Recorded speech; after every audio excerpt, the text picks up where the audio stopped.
Item ಯಾವುದೇ ಇರಲಿ try ಮಾಡಿ ಆಚಿ ಚಿಕನ್ ಮಸಾಲಾ. ಶಿವಾಜಿ ಜಯಂತಿ ಮೆರವಣಿಗೆ ವೇಳೆ ಕಲ್ಲು ತೂರಾಟ ಆದಂತಹ ಪ್ರಕರಣಕ್ಕೆ ಸಂಬಂಧಪಟ್ಟಂತೆ ಮೆರವಣಿಗೆ ಮೇಲೆ ಕಲ್ಲು ಚಪ್ಪಲಿ ಎಸೆದಿದ್ದು ಹೀನ ಕೃತ್ಯ ಅಂತ ಹೇಳಿ ಶ್ರೀರಾಮ ಸೇನೆ ಮುಖ್ಯಸ್ಥ ಪ್ರಮೋದ್ ಮುತಾಲಿಕ್ ಕಿಡಿಕಾರ್ತಾ ಇದ್ದಾರೆ. ಇದು ದೇಶದ್ರೋಹಿ ಕೃತ್ಯ, ಹಿಂದೂ ದ್ರೋಹಿ ಕೃತ್ಯ.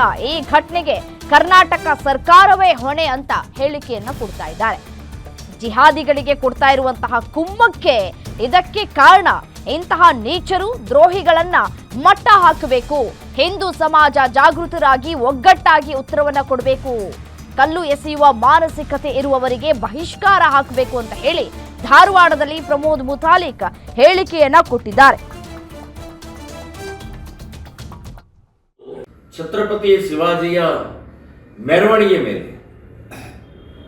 ಬಾಗಲಕೋಟೆ ನಗರದಲ್ಲಿ ಒಂದು ಮಸೀದಿ ಎದುರುಗಡೆಗೆ ಬಂದ ತಕ್ಷಣ ಕಲ್ಲು ಚಪ್ಪಲಿಯನ್ನು ಎಸೆತಾರೆ ಅಂತಂದ್ರೆ ಇದೊಂದು ಅತ್ಯಂತ ಹೀನವಾದಂಥ ಕೃತ್ಯ. ಇದು ಈ ದೇಶದ್ರೋಹಿ ಕೃತ್ಯ, ಇದು ಹಿಂದೂ ದ್ರೋಹಿ ಕೃತ್ಯ. ಇದು ಛತ್ರಪತಿ ಶಿವಾಜಿಯ ಮೆರವಣಿಗೆ ಮೇಲೆ ಕಲ್ಲು ಎಸೆದಿದ್ದಲ್ಲ, ಇದು ಹಿಂದೂಗಳ ಮೇಲೆ, ಹಿಂದೂ ಧರ್ಮದ ಮೇಲೆ, ದೇಶದ ಮೇಲೆ ಕಲ್ಲೆಸೆದಿದ್ದು ಅಂತ ಅನ್ನೋದು ನೆನಪಿಟ್ಕೊಳ್ಳಿ. ಸೊ ಈ ರೀತಿಯ ಮಾನಸಿಕತೆ ಇದೆಯಲ್ಲ, ಈ ಮಾನಸಿಕತೆಯ ವಿರುದ್ಧ ಹೋರಾಟ ಮಾಡಬೇಕಾಗಿದೆ. ಇವತ್ತು ಕಲ್ಲು ಒಬ್ಬ SP ಅವರ ಮೇಲೆ ಬಿದ್ದಿದೆ, ಪೊಲೀಸ್ ವರಿಷ್ಠ ಅಧಿಕಾರಿಗಳ ಮೇಲೆ ಬಿದ್ದಿದೆ.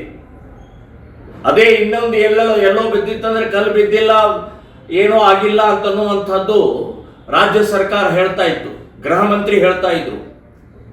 ಇದೆಲ್ಲದಕ್ಕೂ ಕರ್ನಾಟಕದ ಕಾಂಗ್ರೆಸ್ ಸರ್ಕಾರವೇ ಹೊಣೆ. ಇದಕ್ಕೆ ಅವರಿಗೆ ಜಿಹಾದಿಗಳಿಗೆ ಕೊಡ್ತಾ ಇರುವಂತ ಕುಮ್ಮಕ್ಕೆ ಕಾರಣ ಅಂತನ್ನುವಂಥದ್ದು ಹೇಳ್ತೇವೆ. ಛತ್ರಪತಿ ಶಿವಾಜಿ ಮಹಾರಾಜರ ಮೇಲೆ ಮೆರವಣಿಗೆ ಮೇಲೆ ಕಲ್ಲು ಎಸೆಯುವುದು ಅಂತಂದ್ರೆ ಎಂಥ ನೀಚರು, ಎಂಥ ದ್ರೋಹಿಗಳು. ಸೊ ಇವರನ್ನ, ಈ ಮಾನಸಿಕತೆಯನ್ನ ಮಟ್ಟ ಹಾಕುವವರಿಗೆ ಹಿಂದೂ ಸಮಾಜ ಬಹಳ ದೊಡ್ಡ ಪ್ರಮಾಣದಲ್ಲಿ ಜಾಗೃತಿಯಾಗಿ ಒಟ್ಟಾಗಿ ಒಂದಾಗಿ ಉತ್ತರ ಕೊಡಬೇಕಾಗಿದೆ. ನಿಮ್ಮೂರಿನಿಂದ ವಿಶ್ವ ಮಟ್ಟದವರೆಗೆ ರಾಜಕೀಯ, ಸಿನಿಮಾ, ಸ್ಪೋರ್ಟ್ಸ್ ಯಾವ ಸುದ್ದಿಯೂ ಮಿಸ್ ಆಗಲ್ಲ. ಬರೀ ಸುದ್ದಿಯಷ್ಟೇ ಅಲ್ಲ, ಜೊತೆಯಲ್ಲೇ ಇರುತ್ತೆ ವಿಶ್ಲೇಷಣೆ. ಗ್ಯಾರಂಟಿ ನ್ಯೂಸ್ ನ ಸಬ್ಸ್ಕ್ರೈಬ್ ಮಾಡಿ, ಫಾಲೋ ಮಾಡಿ, ಕ್ಷಣ ಕ್ಷಣದ ಅಪ್ಡೇಟ್ಸ್ ಪಡೆಯಿರಿ.